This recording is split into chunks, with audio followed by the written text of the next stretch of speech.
So getting somebody to come to treatment is only half the battle. It's a matter of applying those things outside of treatment too. The environments that adolescents surround themselves with can shape their habits and tendencies, therefore influencing their mental health. Zach Irwin is a counselor at Oakview Behavioral Health Services at Southwest General and joins us today to understand how adolescents' mental health is shaped by their environment. This is Southwest General Health Talk. I'm Caitlin White. So to start us off today, what are some commonalities that you see as to why patients struggle with their mental health? So a lot of this has to do, there's the whole nature versus nurture conversation.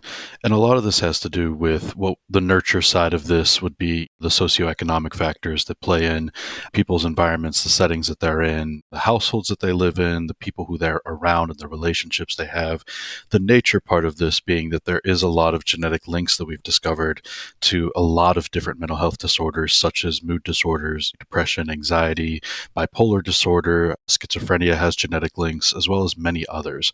So it really is a combination of that whole nature versus nurture argument, and both of them play a pretty significant role into different commonalities that we see people struggling with. You know, some people may be listening and thinking, well, I have a supportive family and we're a good base, so maybe we don't need a professional. But how can a healthcare professional and that family work together to better address the patient or loved one's issues at hand? Yeah, so when it comes to these kind of things, social support is a huge role in mental health treatment and recovery, and we definitely are glad to hear when that's the case. However, that's not the only role that, is happening when people are going through treatment. When we talk about addressing these needs and the healthcare professionals aligning with the family, it's important to get on the same page about what these needs are that need to be met. Nobody knows the patient better than the patient themselves. They know themselves, their families know them. And so it's up to us as healthcare providers to be receptive to what we're hearing the needs are, as well as implementing our experience and knowledge in a way that complements each other as to what the family's identifying and what we're seeing as clinical impairments as well. Kind of that third party outside perspective, right? Absolutely. So let's focus on the environment again. So the environment in which one puts themselves can shape their character and behaviors. Now, what specifically is looked at to determine the degree of healthiness a patient is in? What is taken into consideration? This is a fantastic question, and it's something that really doesn't have enough light shined on it. So, when we talk about mental health disorders, the biggest criteria that needs to be met is there has to be an impairment. So, for somebody that you may have symptoms of depression or symptoms of anxiety, but as far as being diagnosed with a disorder, that primary criteria of impairment needs to be met. You may struggle with something like low moods, or maybe you have a loss of interest in certain things. That doesn't mean you necessarily meet full criteria to be diagnosed with major depressive disorder. Or maybe you struggle with feeling nervous or on edge. That doesn't mean you meet full criteria for generalized anxiety disorder, so on and so on. So when we're looking at to determine healthiness, we're looking at all these different domains. So we have our social domain and what that looks like with people's healthiness of relationships. What is the quality of their relationships? Are they able to maintain these relationships, make new relationships, so on and so on and so on. We also have what might be referred to as like the work domain. So do the symptoms you're experiencing cause an impairment in your professional life that's going on? Are you missing days from work because of how you're feeling? Is it affecting your job performance even while you are there? Along with that, we also, of course, take physical condition into consideration. As a matter of fact, one of the kind of rules of thumb for mental health disorders is that we rule out the possibility of a physical explanation as to what's going on, as well as there's different disorders that can be induced by substances. So we really look at those criteria first and make sure.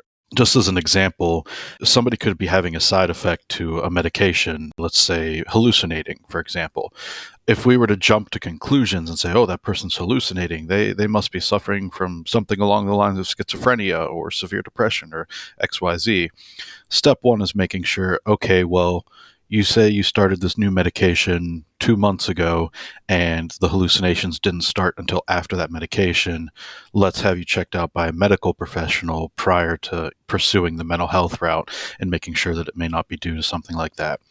So, really, we're looking at the physical domain, the social domain, the professional domain, all these different areas to determine what kind of impairment is happening.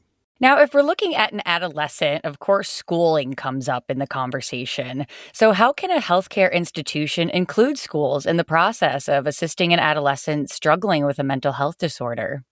Absolutely. So this is one of the things that I really love about Southwest is they really make an effort to get into the community and get engaged in the community, especially as a nonprofit organization. There's so many resources that are supplied, whether that be I personally have gone to some of the local schools, Berea Mid Park, Highland, Columbia Station, a few others, and provided whether it be staff trainings, whether it just be letting them know about our resources that we have available. So schools getting engaged in that sense, and it is a mutual partnership of we have to be willing to get out there to provide this information, and also schools have to be willing to accept us. Alongside that, schools also do a fairly good job to some extent with having mental health professionals in the schools.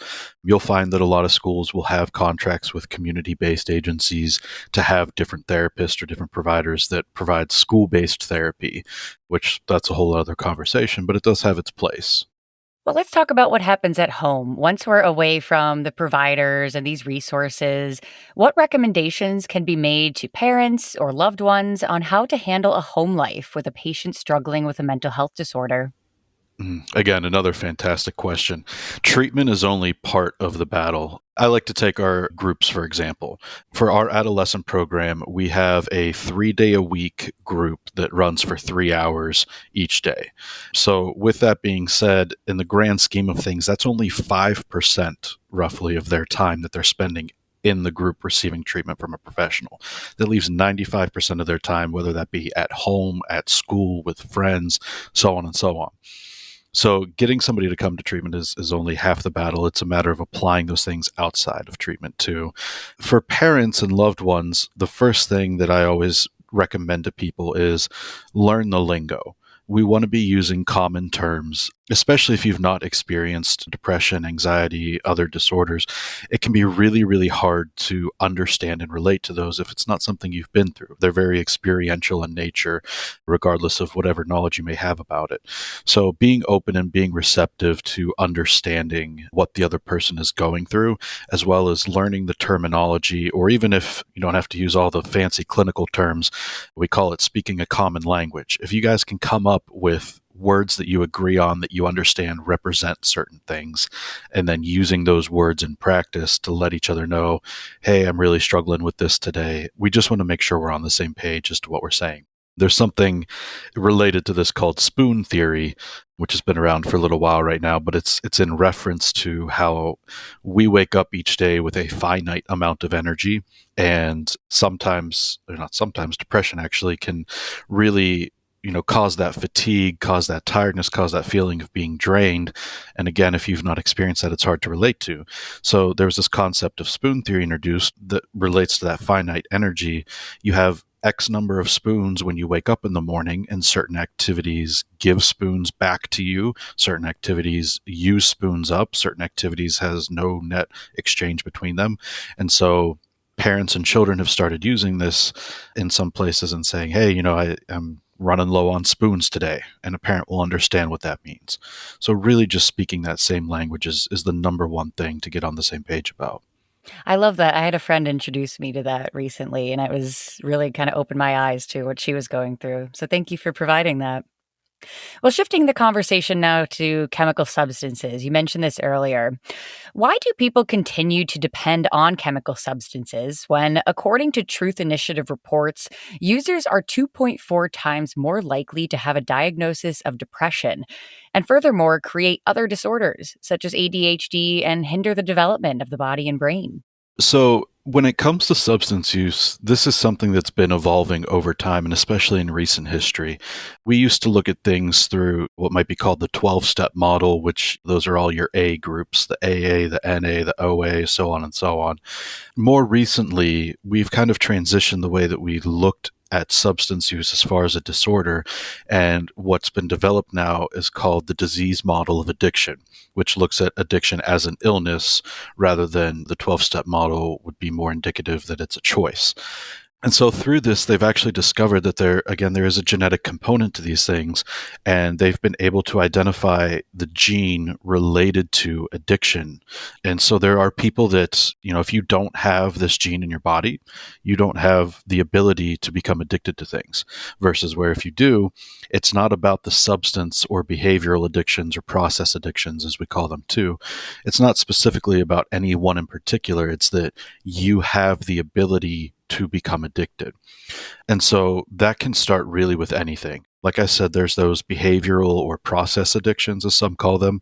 So things like gambling, things like sex, things like shopping, things like eating, where there's no substance involved, but the way that it works in the brain is the exact same, where you have neural pathways that lead to your reward center, and that kind of gets formed through this process of addiction.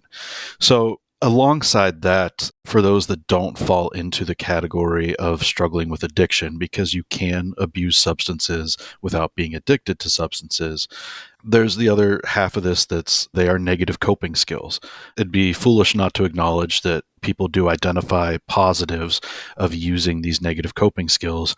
And when it helps a person alleviate, whether it's certain emotions that they don't want to experience, or maybe it helps them put off certain issues that they don't want to address, human behavior, we do the same thing over and over if it's successful in doing what we're trying to achieve. And so using a substance or using a behavior as a negative coping skill, if it works, then unfortunately your brain's going to be more inclined to keep returning to that. Mm-hmm. Mm-hmm. No, that makes sense. Well, wrapping up here, my last question: how can the mindsets and perspectives on life that patients display be taken into consideration and shifted if it's considered poor or ill-mannered? So when it comes to perspective, this, in my opinion, is everything. We've done groups on perspective in our treatment programs that we offer. And when we talk about perspective, when you really think about it, your entire reality is created by your perspective. Everything you know to be true, everything you believe boils down to your perspective and the way you look at things, which is great news, because that means if we can change your perspective, then we can change your subjective reality around you. So when it comes to changing perspectives, there's a lot of different ways to approach this. What we offer is primarily DBT, which is dialectic behavioral therapy, and that's a very skills-based modality that we use to teach new skills about emotion regulation, interpersonal effectiveness skills, mindfulness, distress tolerance, and the like. We also incorporate elements of CBT, which is cognitive behavioral therapy, into our group. The premise of that being, if I can change the way that you perceive things, then as a byproduct, your behaviors are going to change as well. So there's different methods in those. There's things called thought challenging. Another one is putting your thoughts on trial. There's all different interventions to really address a person's perspective, because it really is paramount when it comes to treating mental health. Wonderful. Well, Zach, thank you so much for being with us today and for all of this great information. If you believe you or a loved one could benefit from mental health services, reach out to our team today at Oakview Behavioral Health Services to schedule a free assessment. Visit swgeneral.com to learn more. I'm Caitlin White, and this has been Southwest General Health Talk.